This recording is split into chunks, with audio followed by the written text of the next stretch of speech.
Hello guys, welcome to this video. So in this video I will show you if you can't access Go compiler from your terminal, if you can't access Golang compiler from the terminal, then I will show you how to fix that error.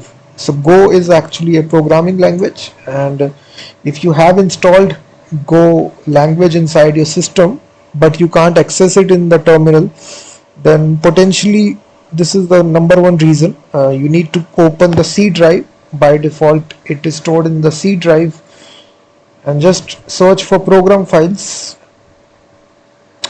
And if you have actually downloaded Go, by default it's stored inside the program files folder. It will create a folder called as Go, this folder, and inside this folder you need to go to the bin folder right here.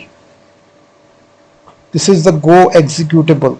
So if you try to open terminal here, just type the same command.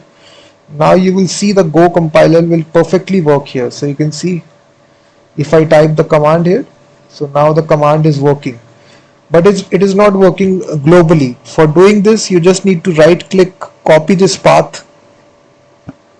Just right click, copy this whole path right here, and then open your environment variable and just simply add this to the system variable.